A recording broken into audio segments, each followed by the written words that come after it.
Hello friends, मेरा नाम नदीम हैदर है और इस वीडियो के अंदर हम पढ़ेंगे कि मुस्लिम लॉ के अंदर माइनर किसको कंसिडर किया जाता है और साथ में जानेंगे various kinds of guardian Muslim law के अंदर ही।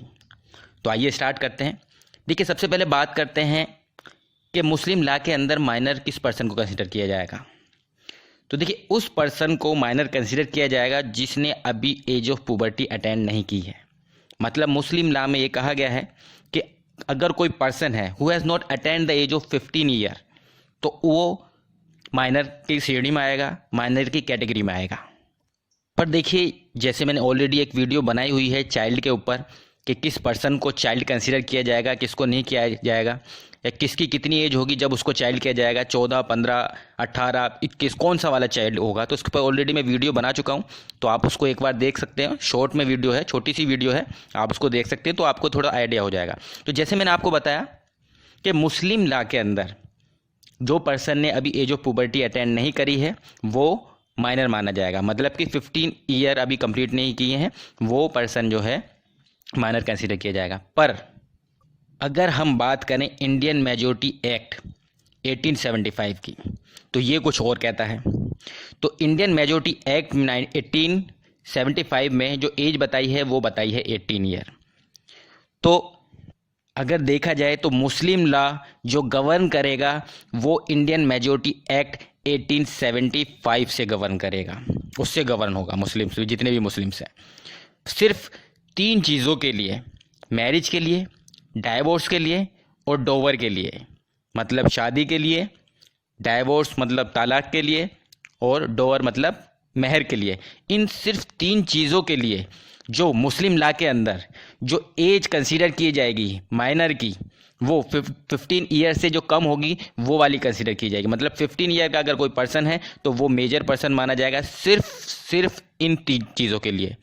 और दूसरी चीज़ों के लिए जो जनरल एज है वो मानी जाएगी मेजर पर्सन की 18 ईयर। अगर किसी पर्सन ने 18 ईयर कंप्लीट कर लिए हैं तो वो पर्सन क्या माना जाएगा, मेजर माना जाएगा। तो मुस्लिम लॉ में भी सिर्फ इन 3 चीज़ों को छोड़कर जो मैंने आपको बताया, मैरिज, डाइवोर्स और डोवर, इन 3 चीज़ों के लिए अगर किसी पर्सन की एज 15 साल है तो उसको मेजर माना जाएगा। और दूसरी चीज़ों के लिए पर्सन की एज जो है मेजॉरिटी के लिए कितनी होनी चाहिए, 18 होनी चाहिए। हालांकि अगर देखा जाए चाइल्ड मैरिज रिस्ट्रेंट एक्ट की अगर बात करें, हम ऑलरेडी इस पे मैं वीडियो बना चुका हूँ 1927 और 1929 सॉरी।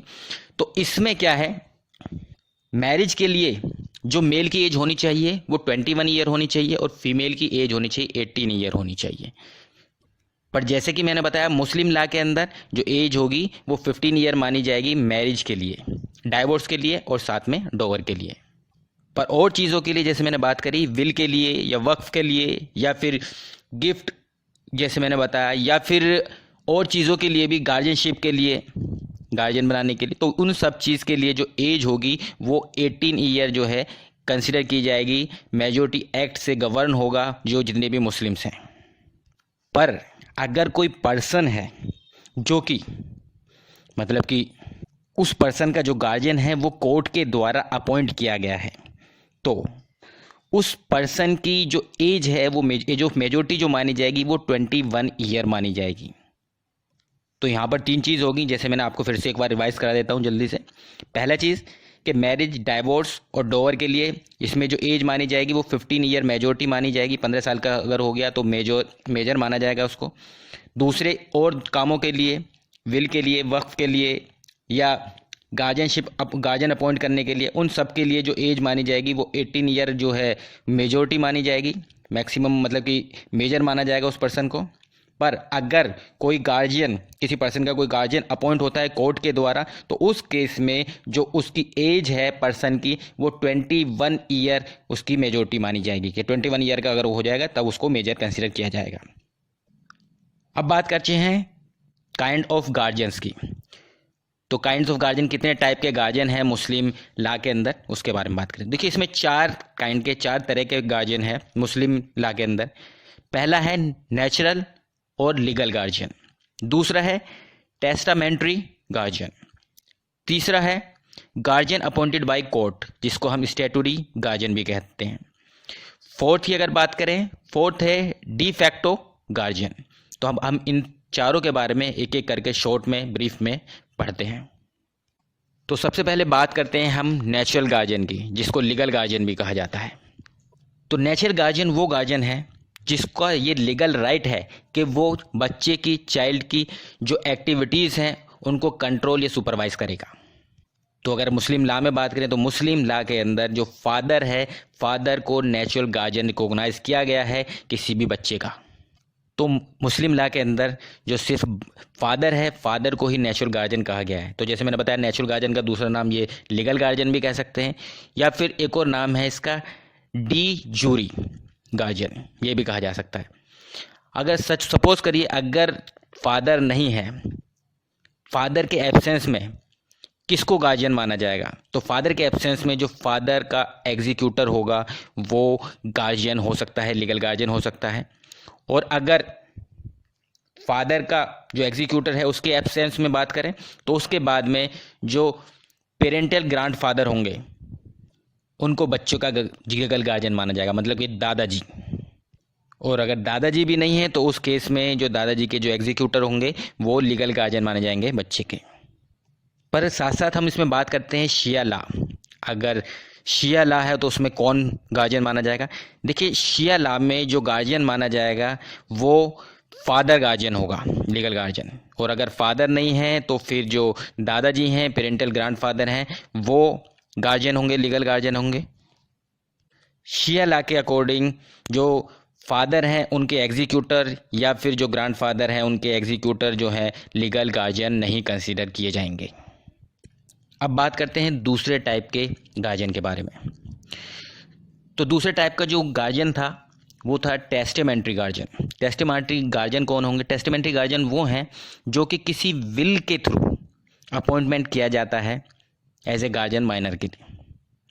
और ये जो अपॉइंट किया जाएगा ये फादर के द्वारा, या फिर अगर फादर नहीं है उस केस में जो पैटर्नल ग्रैंडफादर होगा, मतलब दादाजी होंगे, वो ही विल के थ्रू किसी पर्सन को गार्जियन बना सकते हैं। टेस्टेमेंट्री गार्जियन उसको कहा जाएगा। तो देखिए, इसमें नोट करने वाली बात यह है कि अगर कोई पर्सन नॉन मतलब कि मुस्लिम है या कोई फीमेल है, उसको भी टेस्टेमेंट्री गार्जियन बनाया जा सकता है अपॉइंटमेंट के थ्रू। पर अपॉइंटमेंट किसके द्वारा होगा? फादर के द्वारा या फिर पैटर्नल ग्रैंडफादर के द्वारा, मतलब दादा के थ्रू या फिर पापा जी के थ्रू। अब बात करते हैं शिया लॉ। शिया लॉ के अकॉर्डिंग नॉन मुस्लिम पर्सन जो है वो अपॉइंट नहीं किया जा सकता टेस्टेमेंट्री गार्जियन के तौर पे। अब बात करते हैं तीसरे टाइप के गार्जियन की, गार्जियन अपॉइंटेड बाय कोर्ट, जिसको मैंने दूसरा आपको भी बताया था नाम इसका, स्टैट्यूटरी गार्जियन भी कहा जाता है इसको। तो अगर माइनर का कोई भी नेचुरल गार्जियन नहीं है, उनकी एब्सेंस में या फिर और साथ में टेस्टेमेंट्री गार्जियन भी नहीं है कोई भी, तो उस केस में जो कोर्ट है, कोर्ट के पास ये पावर है कि वो उस माइनर के लिए, उसकी प्रॉपर्टी के लिए या दोनों के लिए गार्जियन अपॉइंट कर सकता है। और जो गार्जियन अपॉइंट किया गया है कोर्ट के द्वारा वो गवर्न किया जाएगा गार्जियन एंड वार्ड एक्ट 1890 के अकॉर्डिंग।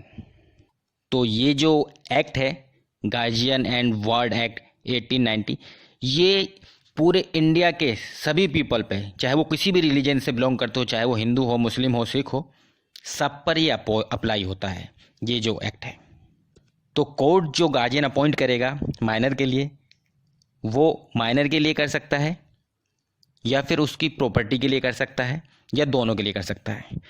पर देखिए, स्टैट्यूटरी जो गार्जियन है या जो गार्जियन अपॉइंट किया जाता है कोर्ट के द्वारा, वो कभी भी ऐसा कोई प्रोविज़न नहीं है इसके अंदर, इस एक्ट के अकॉर्डिंग, जो मैंने आपके एक्ट अभी बताया है गार्जियन एंड वार्ड एक्ट 1890 में, कि जो कोर्ट है वो उस माइनर की जब वो मेजर हो जाएगा या फिर उससे शादी से रिलेटेड कोई भी ऐसा मतलब कि प्रोविज़न नहीं है कि उसके एक शादी से रिलेटेड वो गार्जियन अपॉइंट कर सकता है कोर्ट, ऐसा कुछ भी मेंशन नहीं किया गया है इस एक्ट के अकॉर्डिंग। अब देखिए, जो कोर्ट है वो अपॉइंट करते समय किन चीज़ों का ध्यान रखेगा? वो एज देखेगा, बच्चे क्या एज है, सेक्स देखेगा, मेल है फीमेल है, रिलीजन देखेगा माइनर का क्या रिलीजन है, हिंदू है मुस्लिम है क्या है, उसका कैरेक्टर देखेगा, जिस पर्सन को एज ए गार्जियन अपॉइंट किया जा रहा है उस माइनर के लिए, उसकी कैपेसिटी देखेगा उस पर्सन की जिसको अपॉइंट किया जा रहा है एज ए गार्जियन, उसकी नियरनेस देखेगा कि वो बच्चे के कितने करीब है, या फिर बच्चा उसके कितने, उस पर्सन के कितने करीब है, या बच्चे की क्या इच्छा है कि कोर्ट जिसको अपॉइंट करना चाह रही है गार्जियन उसके, तो वो उसके मतलब करीब है या नहीं, या उसको आपके गार्जियन बनाना चाह रहा है या नहीं, उसके साथ रहना चाह रहा है या नहीं, या प्रीवियस रिलेशन उसके देखेगा कि उससे, उस पर्सन का उससे क्या रिलेशन है, चाइल्ड का उससे क्या रिलेशन है, या उसकी प्रॉपर्टी से उस पर्सन का क्या रिलेशन है। तो ये सारी चीज़ देखने के बाद ही जो कोर्ट है वो उस पर्सन को एज ए गार्जियन अपॉइंट करेगा। अब वो पर्सन उसका रिलेटिव भी हो सकता है, कोई नेबर भी हो सकता है, कुछ भी हो सकता है, पर ये कोर्ट जो है सारी चीज़ देखने के बाद ही उस पर्सन को एज ए गार्जियन अपॉइंट करेगा उस माइनर का। यहाँ तक कि है कि अगर जो बच्चा है वो इतना बड़ा है कि उसको थोड़ी समझ है, वो समझ सकता है चीज़ों को, तो कोर्ट उस बच्चे को भी प्रेफरेंस दे सकती है कि आप किसको अपना गार्जियन अपॉइंट कर सकते हो, करना चाह रहे हो, तो इतना भी हो सकता है। अब बात करते हैं फोर्थ गार्जियन की, लास्ट जो गार्जियन है डी फैक्टो गार्जियन। देखिए डी फैक्टो गार्जियन जो है ना तो ये लीगल गार्जियन होता है, ना ही टेस्टिमेंट्री गार्जियन होता है, ना ही स्टैट्यूटरी गार्जियन होता है, मतलब कोर्ट के द्वारा अपॉइंटमेंट किया जाता है, ना ही। ये जो गार्जियन होता है ये अपने आप को खुद ही एज्यूम ये करके चलता है कि बच्चा जो है मेरी कस्टडी में है, मेरे केयर में है और मैं उसका गार्जियन हूँ। तो इसलिए जो डी फैक्टो गार्जियन होता है वो अनऑथोराइज्ड पर्सन होता है। तो जो डी फैक्टो गार्जियन होता है इसके पास कोई अथॉरिटी नहीं होती गार्जियनशिप की, सिर्फ सर्कमस्टेंस ऐसी होती हैं, परिस्थितियाँ ऐसी होती हैं कि वो रेस्पॉन्सिबिलिटी उठा लेता है बच्चे के गार्जियन बनने की, सिर्फ ये होता है। तो ये अनऑथोराइज्ड पर्सन होता है, ये होगा डी फैक्टो। अब जो मैंने आपको गार्जियंस बताए हैं इनकी पावर से रिलेटेड के इनके पास क्या पावर्स हैं, ये क्या क्या कर सकते हैं, इससे रिलेटेड हम अलग वीडियो बना लेंगे, आप उस वीडियो में देख सकते हैं। Thank you. हेलो फ्रेंड्स, मेरा नाम नदीम हैदर है और इस वीडियो के अंदर हम पढ़ेंगे कि मुस्लिम लॉ के अंदर माइनर